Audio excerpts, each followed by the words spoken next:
Greetings.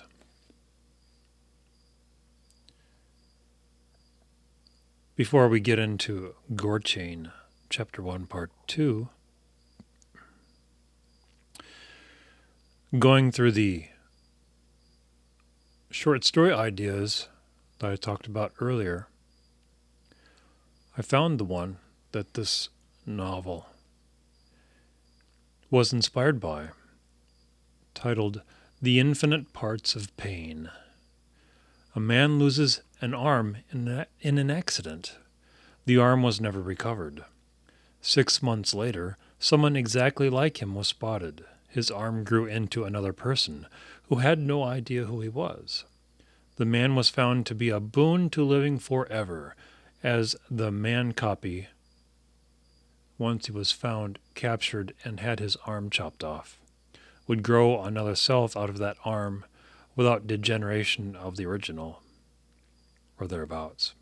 That's exactly as it was written in 2013.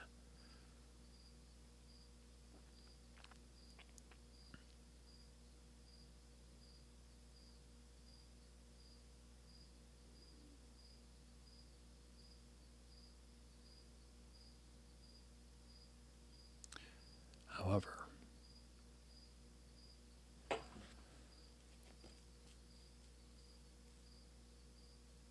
on to Gorechain, Chapter 1, Part 2. These shallow graves were seen from the tallest building at the center of the city, the bell tower of the Run City Courthouse. The courthouse stood out from all the surrounding structures, the heavy stone and brick walls crude as a Bronze Age fortification, ultimately bland, with thick square windows in the fashion of a prison or a factory. The imposing facade and tall tower dominated over the center of the city, wide glass and steel front doors culminating at the span of stone steps that reached to the edge of the street. The courthouse was built as an intimation of the rural American church, lacking the cross above the steeple. The structure stood in worship to the religion of man, power, as opposed to any faith in God. The laws of man, as well as the laws of God, were outmoded and old-fashioned. The fine fibers of humanity that bind civilization together were better off torn and shredded at the behest of authority, for the sake of authority. The rebirth of the sovereign, the rise of the postmodern monarch, and the city-state. Some laws were observed at the leisure of the lawbreakers, for the sake of expediency, for the sake of entertainment. From the street, it was just a courthouse.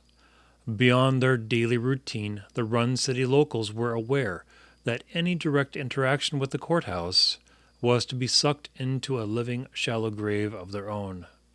They knew better, living legal lives without involvement in the very mechanism which encouraged the shallow graves just outside the city. There were other cities. There were other states. The comfort of routine was greater than the discomfort of relocating or the fear of death. Run City sprawled at the foot of this courthouse. Run City was said to be the devil's summer home, where cheap houses intermingled with heaps and mounds of dirt placed along the highway heading south. Run City was placed on the map as a dot on a highway, worthy of being ignored. Edward's tattoo shop stood at the start of that southern highway, on the very edge of that dot. Ink Eater. Ink Eater was what Eddie's regular clients called him. The name stuck, so it became the sign hung out over the front door of a veritable castle filled with color and design. Less reputable clients called him Bastard. In some far-off land lost to history, Edward Gale would have been a laborer cutting stone or digging ditches. Let's see. Less reputable clients called him Bastard. In some far-off land lost to history, Edward Gale would have been a laborer cutting stone or digging holes. A piece of luck and some chance encounters left him no choice but to be who he was, when and where he was. It was better to live with no regrets. Even so, as he left every evening, he lingered at the back door of his shop and looked down that southern highway with thoughts of a new start, a new city, a new state, and saw only eyes in the dark looking back at him. I've been here nearly 10 years and have never found the gold mine. Frosty winked and smiled. One man's hell is another man's gold mine. Just like one man's rotten tooth is another man's gold tooth. Eddie Gale chuckled at the thought. I have to think positively. Is that what you're saying? Frosty nodded. There's a time for positive thinking and a time for thinking about your own skin. Frosty watched a long black car slip off the street into the parking lot. The last of the sun dropped behind the tattoo shop, leaving the lot in shadow. The car's rich black shine was highlighted by bits of polished chrome along the length of the doors and fenders.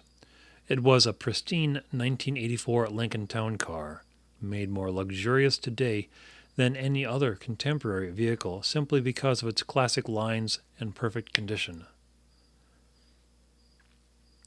As plastic has no memory, contemporary cars would perform poorly, deform and take new shape over time and the elements. The town car would last another decade or two, as a time capsule, the past living into the future. 3 men stepped out of the car in no specific order of authority or rank. One of the men paced around the front of the town car, while another fellow closest to him leaned on the car's front fender. He lit a cigarette, exposing a heavy stainless steel watch band. The third fellow kept adjusting his belt, where there was weight pushing down against it, an implied weapon. Frosty waited, staring at the car as if something spectacular or magical was about to happen. He startled at the trunk lid popping open. A fourth figure stepped from the back of the car and collected a package from the trunk. A bell rang softly as the door opened and closed. Derek Cole stood in the middle of the studio, delivering an unexpected package. He observed the cramped studio with a statistical mind for details, ignoring Edward and Frosty until it was necessary to see them. The gym bag Derek swung at his side was no different than any other bag filled with fitness gear, made of dark blue polyester with 3 red stripes along the side. There had been a workout involved with the contents of the bag, but with more blood to spare than sweat. Derek set the bag on the glass counter next to the register. From under the glass, a short wizard figure looked up at Derek, among a throng of elves and trolls. Molded in plastic, at the wizard's feet, were the gold-embossed words, "Live with magic." The brass dragon next to the wizard knew better and ignored Derek. The boss wants you...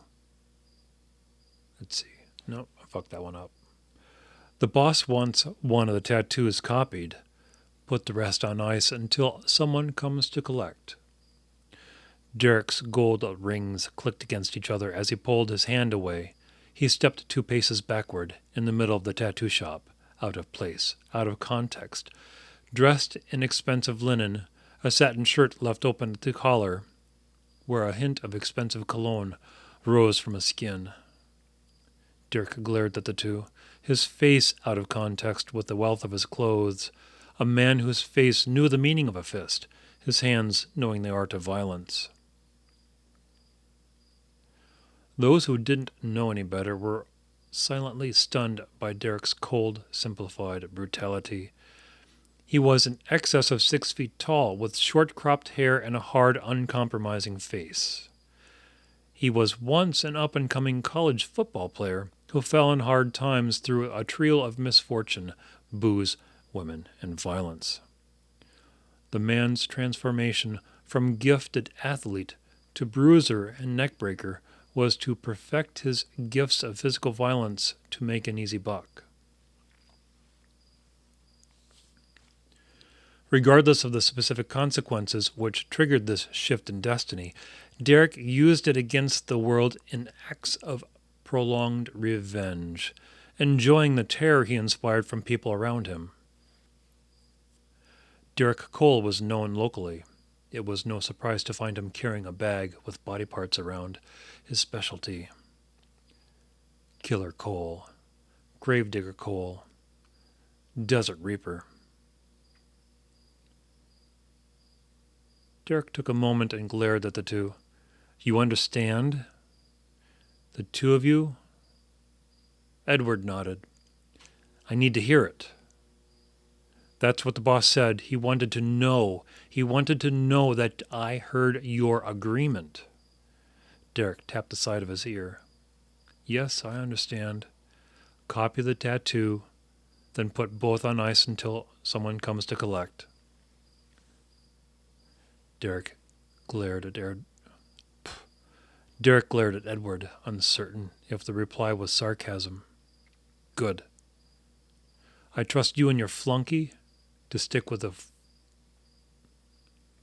Fuck that one up again. Derek glared at Edward, uncertain if the reply was sarcasm. Good. I trust you and your flunky will stick to the routine.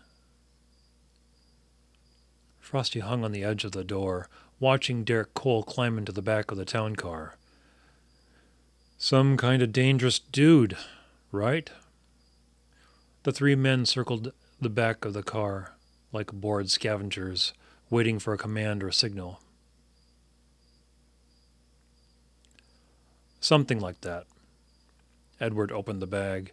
People have the idea he kills the people, you know, the body parts and all. And you look at him and you see that face of his and you think it's true. You got to be something mechanical not to go insane dealing with this. Even the body parts. Even if he's not the killer.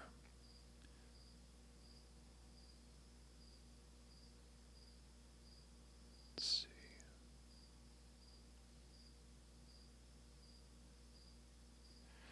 Yeah. He doesn't kill them. He certainly gives off that impression well enough. I know that's what everyone thinks anyway. Cole is just a courier, a bagman, and he looks vicious enough that no one goes near him, even the cops avoid him. You can see the blood stains and the dripping blood. Derek doesn't even hide the fact. He'd be standing on the street corner, blood dripping from the gym bag, leaving a pool of blood around his feet, and no one bothers him. Edward tugged at the gym bag strap. Keep thinking one day that I'll end up in one of these bags.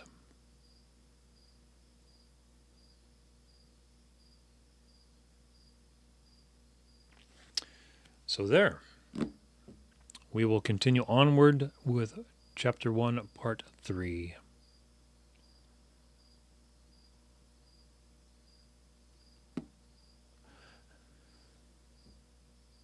Thank you for watching, and have a good night.